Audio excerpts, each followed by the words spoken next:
ಮಹಾರಾಷ್ಟ್ರ ದೆಹಲಿ ಆಯ್ತು, ಮೋದಿ ದಂಡಯಾತ್ರೆ ಮುಂದೆಲ್ಲಿಗೆ? ದಿಲ್ಲಿಲಿ ಕೇಜ್ರಿವಾಲ್ ಗರ್ವಭಂಗ ಆಗಲು ಮೋದಿ ಶಾ ಜೋಡಿ ಮಾಡಿದ್ದೇನು? ಬಿಹಾರದಲ್ಲಿ ಎನ್ಡಿಎ ಮಹಾಗಠಬಂಧನ್ಗಳ ಮಧ್ಯೆ ವರ್ಕೌಟ್ ಆಗುತ್ತಾ ಆ ಸ್ಟ್ರಾಟಜಿ? ನಿತೀಶ್ ಲಾಲು ಅಬ್ಬರದ ನಡುವೆ ಬಿರುಗಾಳಿಯ ಬಿಸ್ತಾರ ಪ್ರಶಾಂತ್ ಕಿಶೋರ್. ರಾಜಕೀಯ ತಂತ್ರಗಾರನಿಂದ ಜಾತಿರಹಿತ ರಾಜಕಾರಣ ಪಾಲಿಸಿ ಸಕ್ಸಸ್ ಆಗುತ್ತಾ? ಏನಿದೆ ಬಿಜೆಪಿಯ ಬಿಹಾರ ಬತ್ತಳಿಕೆಯಲ್ಲಿ?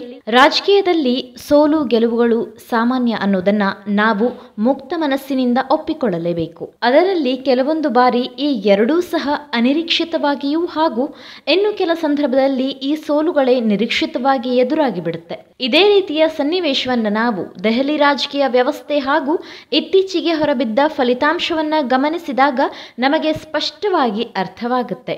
ಆಪ್ ಮುಖ್ಯಸ್ಥ ಅರವಿಂದ್ ಕೇಜ್ರಿವಾಲ್ ಸೋಲಿಗೆ ಏನು ಕಾರಣ? ಜನರಿಗೆ ಭ್ರಷ್ಟಾಚಾರದ ವಿರುದ್ಧ ಜಾಗೃತಿ ಹಾಗೂ ಉತ್ತಮ ಆಡಳಿತದ ಭರವಸೆ ತುಂಬಿ ಅಧಿಕಾರಕ್ಕೆ ಬಂದಿದ್ದೋರು ಹೇಳ ಹೆಸರಿಲ್ಲದಂತೆ ಮೂಲೆ ಗುಂಪಾಗಿದ್ದೇಕೆ? ಅಂದುಕೊಂಡಂತೆ ದೆಹಲಿ ದಂಡಯಾತ್ರೆಯಲ್ಲಿ ಸಕ್ಸಸ್ ಕಂಡ ಬಿಜೆಪಿ ದಿಲ್ಲಿಯ ಗಲ್ಲಿಗಳಿಗೂ ತಾನು ನೀಡಿದ್ದ ಪ್ರಾಮಿಸ್ ಪೂರ್ಣಗೊಳಿಸುತ್ತಾ? ರಾಷ್ಟ್ರೀಯ ರಾಜಧಾನಿ ಆಯ್ತು, ಇದೀಗ ಬಿಹಾರದಲ್ಲೂ ಮೋದಿ ಮ್ಯಾಜಿಕ್ ಸಾಧ್ಯನಾ? ಮೋದಿ ನಿತೀಶ್ ಲಾಲು ಎದುರು ವರ್ಕೌಟ್ ಆಗುತ್ತಾ ಪ್ರಶಾಂತ್ ಕಿಶೋರ್ ಪಾಲಿಟಿಕಲ್ ಸ್ಟ್ರಾಟಜಿ? ಈ ಎಲ್ಲ ವಿಚಾರಗಳ ಕುರಿತು ಇಂಟ್ರೆಸ್ಟಿಂಗ್ ಮಾಹಿತಿಗಾಗಿ ಈ ವಿಡಿಯೋವನ್ನ ತಪ್ಪದೆ ಕೊನೆಯವರೆಗೂ ನೋಡಿ.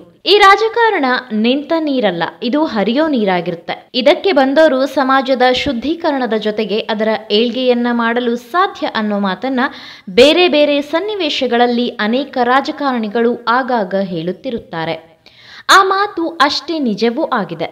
ಈ ಹಿಂದೆ ಸಾಮಾಜಿಕ ಹೋರಾಟಗಳಲ್ಲಿ ಗುರುತಿಸಿಕೊಂಡು ಅದರಲ್ಲೂ ನಮ್ಮ ದೇಶಕ್ಕೆ ಸಾಮಾಜಿಕ ಪಿಡುಗಿನಂತೆ ಕಾಡುತ್ತಿದ್ದ ಮತ್ತು ಕಾಡುತ್ತಿರುವ ಭ್ರಷ್ಟಾಚಾರದ ವಿರುದ್ಧ ಜನ ಲೋಕ್ಪಾಲ್ ಮಸೂದೆ ಜಾರಿಗಾಗಿ ಆಗ್ರಹಿಸಿ ಏಪ್ರಿಲ್ 5, 2011ರಲ್ಲಿ ಸಾಮಾಜಿಕ ಹೋರಾಟಗಾರ ಅಣ್ಣಾ ಹಜಾರೆಯವರ ಮುಂಚೂಣಿ ನೇತೃತ್ವದಲ್ಲಿ ದೇಶಾದ್ಯಂತ ಸಂಚಲನ ಸೃಷ್ಟಿಸಿದ್ದ ಚಳುವಳಿಯ ಭಾಗವಾಗಿದ್ದ ಸರ್ಕಾರಿ ನೌಕರರೊಬ್ಬರು ಕ್ರಮೇಣ ತಮ್ಮ ಹೋರಾಟದ ಹಿನ್ನೆಲೆಯಿಂದ ದೇಶದ ಗಮನ ಸೆಳೆಯುತ್ತಾರೆ. ಈ ಚಳುವಳಿಯಲ್ಲಿ ಇದ್ದುಕೊಂಡೇ ಅವರು ತಮ್ಮದೇ ಆದ ರಾಜಕೀಯ ಪಕ್ಷವೊಂದನ್ನು ಸ್ಥಾಪಿಸಲು ತೆರೆಮರೆಯ ಸಿದ್ಧತೆ ಪ್ರಾರಂಭಿಸುತ್ತಾರೆ. ದೇಶಾದ್ಯಂತ ನಾಗರಿಕ ಚಳುವಳಿಯ ಸ್ವರೂಪ ಪಡೆದಿದ್ದ ಜನಲೋಕ್ಪಾಲ್ ಹೋರಾಟದ ಪ್ರಭಾವದಿಂದ ಕೊನೆಗೆ 2012ರಲ್ಲಿ ದೇಶಕ್ಕೆ ಇನ್ನೊಂದು ರಾಜಕೀಯ ಪಕ್ಷದ ಪರಿಚಯವಾಗುತ್ತೆ. ಅದು ಬೇರೆ ಯಾವುದೇ ಪಾರ್ಟಿ ಅಲ್ಲ, ಅಲ್ಲದೆ ಅದನ್ನು ಹುಟ್ಟುಹಾಕಿದ್ದು ಮತ್ಯಾವ ನಾಯಕನೂ ಅಲ್ಲ. ಇದರ ಮುಖ್ಯ ರೂವಾರಿ ನನ್ ಅದರ್ ದ್ಯಾನ್ ತಮಗಿದ್ದ ದೆಹಲಿ ಕಿರೀಟವನ್ನ ತಮ್ಮ ಕೈಯಾರೆ ಎತ್ತಿ ಮೋದಿ ಶಾ ಜೋಡಿ ಕೈಗೆ ಇಟ್ಟಿರೋ ಇದೇ ಅರವಿಂದ್ ಕೇಜ್ರಿವಾಲ್ ಅನ್ನೋದು ಅಚ್ಚರಿಯಾದ್ರೂ ಸತ್ಯವಾಗಿದೆ.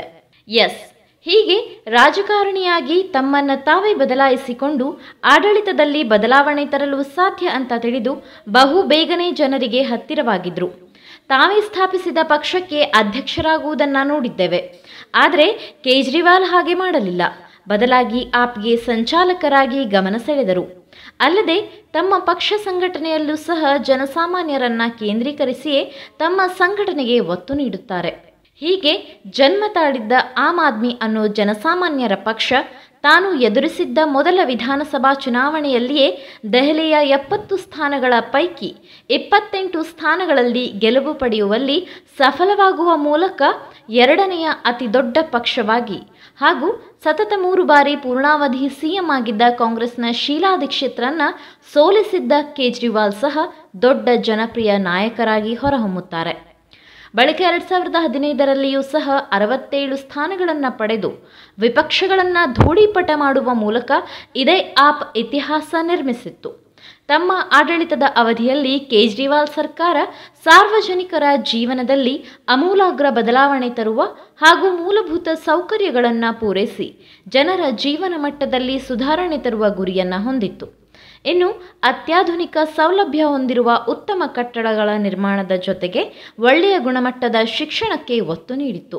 ವೈದ್ಯಕೀಯ ಕ್ಷೇತ್ರದಲ್ಲೂ ಸಹ ಹೆಸರು ಮಾಡಿದ್ದ ಆಪ್ ಸರ್ಕಾರ ಆರೋಗ್ಯ ಸೇವೆಗಳು ಹೆಚ್ಚು ಜನಸ್ನೇಹಿಯಾಗುವಂತೆ ನೋಡಿಕೊಂಡಿತ್ತು ಅನ್ನೋದು ಇದೆಲ್ಲ ಈಗ ಇತಿಹಾಸವಾಗಿದೆ ಅನ್ನೋದು ನಿಜಕ್ಕೂ ಶೋಚನೀಯ. ಇನ್ನು ರಾಜಕೀಯವೂ ಸೇರಿದಂತೆ ಜೀವನದಲ್ಲಿಯೂ ಕೆಲವೊಂದು ಸಮಯದಲ್ಲಿ ಸೂಕ್ತ ನಿರ್ಧಾರಗಳನ್ನು ಪಡೆಯದಿರುವುದು ಅಲ್ಲದೆ ನಮ್ಮ ಒಣ ಪ್ರತಿಷ್ಠೆಗೆ ಜೋತು ಬಿದ್ದು ಇರುವ ಅವಕಾಶಗಳನ್ನು ಕಳೆದುಕೊಳ್ಳುವುದು, ಇನ್ನು ಈ ಎಲ್ಲವುಗಳೇ ಕೊನೆಗೆ ನಾವು ಅಧಪತನದತ್ತ ಸಾಗಲು ನಾವೇ ಮಾಡಿಕೊಂಡಿರುವ ಸ್ವಯಂಕೃತ ಅಪರಾಧಗಳಾಗುತ್ತದೆ ಅನ್ನೋದಕ್ಕೆ ಇದೀಗ ಇಡೀ ದೇಶದ ಎದುರು ಇದೇ ಕೇಜ್ರಿವಾಲ್ ಉದಾಹರಣೆಯಾಗಿರೋದು ಸುಳ್ಳಲ್ಲ. ತಮ್ಮ ನೂತನ ರಾಜಕೀಯ ಪಕ್ಷವನ್ನ ಆರಂಭಿಸಿದ ಬಳಿಕ ಇದೇ ಕೇಜ್ರಿವಾಲ್ ದೆಹಲಿ ಜನತೆ ಸೇರಿದಂತೆ ಇಡೀ ದೇಶದ ಜನರಲ್ಲಿ ಸಾಕಷ್ಟು ಭರವಸೆಗಳನ್ನು ಮೂಡಿಸಲು ಕಾರಣವಾಗಿದ್ದರು. ಪ್ರಮುಖವಾಗಿ ಭ್ರಷ್ಟಾಚಾರದ ವಿರುದ್ಧ ಸಾರ್ವಜನಿಕರು ಸಹ ಧ್ವನಿ ಎತ್ತುವಂತೆ ಮಾಡುವಲ್ಲಿ ಆಪ್ ತನ್ನ ಜವಾಬ್ದಾರಿ ಮೆರೆದಿತ್ತು. ಆದರೆ ಯಾವ ವಿಚಾರವಾಗಿ ಜನರಿಗೆ ಭರವಸೆಯಾಗಿ ಆಪ್ ಕಂಡಿತ್ತೋ ಅದೇ ಈಗ ಭ್ರಷ್ಟಾಚಾರದ ಕೂಪಕ್ಕೆ ಸಿಲುಕಿ ಜನರಿಂದ ದೂರಾಗಿ ಬಿಟ್ಟಿದೆ. ಸತತ 2 ಅವಧಿಗಳಲ್ಲಿ ದೆಹಲಿ ಗದ್ದುಗೆ ಏರಿದ್ದ ಕೇಜ್ರಿವಾಲ್ ಯುಗ ಈಗ ದೆಹಲಿಯಲ್ಲಿ ಅಂತ್ಯವಾಗಿ ಅಲ್ಲಿಯೂ ಮೋದಿ ಯುಗ ಆರಂಭವಾಗಿದೆ ಅನ್ನೋದು ರೋಚಕವಾಗಿದೆ. ಆಪ್ ಎಡವಿದ್ದಲ್ಲಿ ಇತ್ತೀಚೆಗೆ ನಡೆದ ದೆಹಲಿ ವಿಧಾನಸಭಾ ಚುನಾವಣೆಯಲ್ಲಿ ಈ ಬಾರಿ ಆಮ್ ಆದ್ಮಿಯ ನಾಯಕ ಕೇಜ್ರಿವಾಲ್ಗೆ ಸೋಲಿನ ಗರ್ವಭಂಗವಾಗಿದೆ. ಈ ಮೂಲಕ 27 ವರ್ಷಗಳ ವನವಾಸ ಅನುಭವಿಸಿದ್ದ ಬಿಜೆಪಿಯು ಅಧಿಕಾರದ ಗದ್ದುಗೆ ಹಿಡಿಯಲಿದೆ. ದೆಹಲಿ ವಿಧಾನಸಭೆಯ 70ರಲ್ಲಿ 48 ಸ್ಥಾನಗಳು ಕೇಸರಿ ಪಾಳೆಯದ ಪಾಲಾದರೆ ಇನ್ನುಳಿದ 22 ಸೀಟ್ಗಳನ್ನು ಪಡೆದು ಆಪ್ ತೀವ್ರ ಮುಖಭಂಗವನ್ನ ಅನುಭವಿಸುವಂತಾಗಿದೆ. ಇನ್ನು ಒಂದು ಕಾಲದಲ್ಲಿ ದೇಶದಲ್ಲಿಯೇ ದೊಡ್ಡ ಪಕ್ಷವಾಗಿದ್ದ ಕಾಂಗ್ರೆಸ್ ಅಡ್ರೆಸ್ ಇಲ್ದಂಗೆ ಮಾಯವಾಗಿ ಶೂನ್ಯ ಸಂಪಾದನೆ ಮಾಡಿ ತೀರ ನಗೆಪಾಟಲಿಗೆ ಈಡಾಗಿದೆ. ನಾವಿಲ್ಲಿ ಗಮನಿಸಬೇಕಾದ ಮುಖ್ಯ ಅಂಶವೆಂದರೆ ಅಧಿಕಾರದ ಸುಖದ ಸುಪ್ಪತ್ತಿಗೆ ಅನುಭವಿಸಿದ್ದ ಆಮ್ ಆದ್ಮಿ ಇಷ್ಟೊಂದು ಕುಸಿಯಲು ಕಾರಣವಾಗಿದ್ದೇನು ಅನ್ನೋದರ ಬಗ್ಗೆ. ಜೀವನದಲ್ಲಿ ಯಾವುದನ್ನೂ ತಲೆಗೇರಿಸಿಕೊಳ್ಳಬಾರದು ಅನ್ನೋ ಮಾತಿದೆ ಅಲ್ವಾ, ಅದು ಹಣದ ಮೋಹವೇ ಆಗಲಿ ಅಥವಾ ಅಧಿಕಾರದ ವ್ಯಾಮೋಹ ಆಗಿರಲಿ, ಇವೆರಡೂ ಹೆಚ್ಚಾದಾಗ ಮನುಷ್ಯನನ್ನ ಪಾತಾಳಕ್ಕೆ ತಳ್ಳುತ್ತದೆ. ಈ ಆಪ್ ವಿಚಾರದಲ್ಲೂ ಸಹ ಅದೇ ಆಗಿದ್ದು. ಮನಸಾರಿ ಜನರು ನೀಡಿದ್ದ ಆಶೀರ್ವಾದವನ್ನ ಕಡೆಗಣಿಸಿ ನಾನು ಮಾಡಿದ್ದೇ ನಡೆಯೋದು ಅಂತ ಬೇಕಾಬಿಟ್ಟಿಯಾಗಿ ನೀತಿ ನಿಯಮಗಳ ಜೊತೆಗೆ ಭ್ರಷ್ಟಾಚಾರ ಮಾಡಿದರೆ ಯಾವ್ಯಾವ ಸಂಕಷ್ಟಗಳು ಎದುರಾಗಬಹುದು ಹೇಳಿ. ಎಸ್, ಈ ಅರವಿಂದ್ ಕೇಜ್ರಿವಾಲ್ ಕೂಡ ಉತ್ತಮವಾಗಿ ಆಡಳಿತ ನೀಡುತ್ತಾ ಇನ್ನಷ್ಟು ಜನರಿಗೆ ಹತ್ತಿರವಾಗಿ ಪಾರದರ್ಶಕವಾದ ಅಧಿಕಾರ ನೀಡಿದ್ದರೆ ಈಗಲೂ ಅವರೇ ದೆಹಲಿಯನ್ನ ಆಳುತ್ತಿದ್ದರು. ಆದರೆ ಅವರು ಅದನ್ನ ಮಾಡಲಿಲ್ಲ ಅನ್ನೋದು ಸಾಕಷ್ಟು ಜನರ ವಾದವಾಗಿದೆ. ಬದಲಾಗಿ ಕೇಜ್ರಿವಾಲ್ ಬಹುಕೋಟಿ ಅಬಕಾರಿ ಹಗರಣದಲ್ಲಿ ಸಿಲುಕಿಕೊಂಡು ಸ್ವತಃ ಮುಖ್ಯಮಂತ್ರಿಯಾಗಿದ್ದ ತಾವೇ ಸರ್ಕಾರಕ್ಕೆ ಕೆಟ್ಟ ಹೆಸರು ತರುವುದಕ್ಕೆ ಕಾರಣವಾಗಿದ್ರು. ಅಲ್ಲದೆ ಈ ಹಗರಣದಲ್ಲಿ ಅರವಿಂದ್ ಕೇಜ್ರಿವಾಲ್ ಸೇರಿದಂತೆ ಆಗಿನ ಡಿಸಿಎಂ ಮನೀಶ್ ಸಿಸೋಡಿಯಾ ಹಾಗೂ ಆಪ್ ನಾಯಕ ಸಂಜಯ್ ಸಿಂಗ್ ಇವರೆಲ್ಲರೂ ಇಡಿಯಿಂದ ಅಂದರೆ ಜಾರಿ ನಿರ್ದೇಶನಾಲಯದಿಂದ ಬಂಧನಕ್ಕೊಳಗಾಗಿ ಜೈಲು ಪಾಲಾಗಿದ್ರು. ಇದರ ಬಳಿಕ ಇಡೀ ಸರ್ಕಾರವೇ ಮುಜುಗರಕ್ಕೊಳಗಾಗಿತ್ತು. ಅಲ್ಲದೆ ಕೋವಿಡ್ ಸಂದರ್ಭದಲ್ಲಿ ದುಬಾರಿ ಖರ್ಚಿನಲ್ಲಿ ನಿರ್ಮಿಸಿದ್ದ ಶೀಶ್ ಮಹಲ್ ವಿಚಾರಗಳು ಸೇರಿದಂತೆ ಆಮ್ ಆದ್ಮಿಯು ದಿನಗಳೆದಂತೆ ಆಡಳಿತ ವಿರೋಧಿ ಅಲೆಯನ್ನ ಎದುರಿಸಲು ಪ್ರಾರಂಭಿಸಿತ್ತು. ಇನ್ನು ಮುಖ್ಯವಾಗಿ ಜೈಲಿನಿಂದಲೇ ಕೆಲ ದಿನಗಳ ಕಾಲ ಕೇಜ್ರಿವಾಲ್ ಕಡತಗಳಿಗೆ ಸಹಿ ಹಾಕಿ ಅಲ್ಲಿಂದಲೇ ಆಡಳಿತ ನಡೆಸಿದ್ರು. ಅಲ್ಲದೆ ಮುಖ್ಯವಾಗಿ ತಮ್ಮ ಪಕ್ಷದಲ್ಲಿ ಭಿನ್ನ ಮತದ ಹೊಗೆಯಾಡುತ್ತಿದ್ದರೂ ಸಹ ಕೇಜ್ರಿವಾಲ್ ಕೇವಲ ಉತ್ಸವ ಮೂರ್ತಿಯಂತೆ ಆತಿಶಿ ಮರ್ಲೇನಾ ಅವರನ್ನ ಸಿಎಂ ಆಗಿ ಮಾಡಿದ್ದು, ಹೀಗೆ ಹಲವು ಕಾರಣಗಳಿಗಾಗಿ ಇಂದು ಆಮ್ ಆದ್ಮಿ ಹಾಗೂ ಅರವಿಂದ್ ಕೇಜ್ರಿವಾಲ್ ಅನ್ನೋ ಹೆಸರು ಮುಂದಿನ 5 ವರ್ಷಗಳವರೆಗೆ ಜನರಿಂದ ದೂರಾಗಲು ಕಾರಣವಾಗಿದೆ.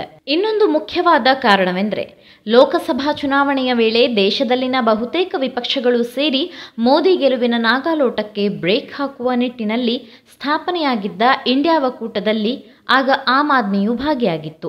ಚುನಾವಣೆಯ ಬಳಿಕ ಕ್ರಮೇಣ ಕಾಂಗ್ರೆಸ್ನಿಂದ ಆಪ್ ದೂರ ಉಳಿಯಲು ಪ್ರಾರಂಭಿಸುತ್ತೆ. ಅಲ್ಲದೆ ದೆಹಲಿಯ ಸೇವೆಗಳಲ್ಲಿ ಕೇಂದ್ರದ ಹಿಡಿತ ಸಾಧಿಸುವ ಉದ್ದೇಶದಿಂದ ಮೋದಿ ಸರ್ಕಾರ ತರಬಯಸಿದ್ದ ದೆಹಲಿಯ ಸೇವೆಗಳ ಮಸೂದೆ ವಿಚಾರದಲ್ಲಿ ಕಾಂಗ್ರೆಸ್ ತಮ್ಮ ಪರ ಬೆಂಬಲ ವ್ಯಕ್ತಪಡಿಸಿಲ್ಲ ಎಂಬ ಕೋಪವೂ ಆಪ್ಗೆ ಇತ್ತು. ಇವೆಲ್ಲದರ ಪರಿಣಾಮವಾಗಿ ಕೇಜ್ರಿವಾಲ್ ಆ್ಯಂಡ್ ಟೀಮ್ ಹಸ್ತದಿಂದ ಅಂತರ ಕಾಯ್ದುಕೊಳ್ಳುತ್ತೆ. ಬಳಿಕ ನಡುವೆ ಅಂತರ ಕಂದಕದಂತಾಗಿ ಕಾಂಗ್ರೆಸ್ ಹಾಗೂ ಕೇಜ್ರಿವಾಲ್ರ ಆಪ್ ನಡುವೆ ದೆಹಲಿಯ ಚುನಾವಣೆಗೆ ಮೈತ್ರಿಯಾಗದಂತೆ ಮಾಡಿತ್ತು. ಅಲ್ಲದೆ ಒಂದು ಕಾಲದಲ್ಲಿ ಅಂದರೆ ಲೋಕಸಭೆಯ ಚುನಾವಣೆ ವೇಳೆ ವಿ ಆರ್ ಫ್ರೆಂಡ್ಸ್ ಅಂತಿದ್ದರು. ಆದರೆ ಬದಲಾದ ರಾಜಕೀಯ ಸ್ಥಿತಿಯಲ್ಲಿ ನೋ ವಿ ಆರ್ ಎನಿಮೀಸ್ ಅಂತಲೇ ಪರಸ್ಪರ ಕಾದಾಟಕ್ಕಿಳಿದೇ ಬಿಟ್ಟರು ಈ ರಾಹುಲ್ ಹಾಗೂ ಕೇಜ್ರಿವಾಲ್. ಅಲ್ಲಿಗೆ ಇಂಡಿಯಾ ಮೈತ್ರಿಕೂಟದಲ್ಲಿ ಎಲ್ಲವೂ ಸರಿಯಿಲ್ಲ ಅನ್ನೋದು ಕನ್ಫರ್ಮ್ ಆಗುತ್ತೆ. ಅದೇ ಒಂದು ವೇಳೆ ಕಾಂಗ್ರೆಸ್ ಹಾಗೂ ಆಪ್ ಮೈತ್ರಿ ಆಗಿದ್ರೆ ದೆಹಲಿ ಗದ್ದುಗೆಗಾಗಿ ಈ ಹೊತ್ತಲ್ಲಿ ಮೋದಿ ಮತ್ತೆ 5 ವರ್ಷಗಳ ತಪಸ್ಸನ್ನೇ ಮಾಡಬೇಕಾದ ಸಂದರ್ಭ ಬರ್ತಿತ್ತು ಅನ್ನೋ ಮಾತುಗಳು ಸಹ ರಾಜಕೀಯ ವಿಶ್ಲೇಷಕರದ್ದಾಗಿದೆ. ರಾಜಕೀಯ ವ್ಯವಸ್ಥೆಯಲ್ಲಿ ಏನೋ ಒಂದು ದೊಡ್ಡ ಬದಲಾವಣೆಯನ್ನ ತಂದು ಭ್ರಷ್ಟಾಚಾರವನ್ನ ಬುಡ ಸಮೇತ ಕಿತ್ತು ಹಾಕುವುದಾಗಿ ಹೇಳಿದ್ದ ಕೇಜ್ರಿವಾಲ್ ಮೇಲಿನ ನಂಬಿಕೆ ಕಳೆದುಕೊಂಡ ಜನರು ನಿಜಕ್ಕೂ ಭ್ರಮನಿರಸಗೊಂಡಿದ್ದಾರೆ ಅನ್ನೋದು ಮಾತ್ರ ಸತ್ಯವಾಗಿದೆ.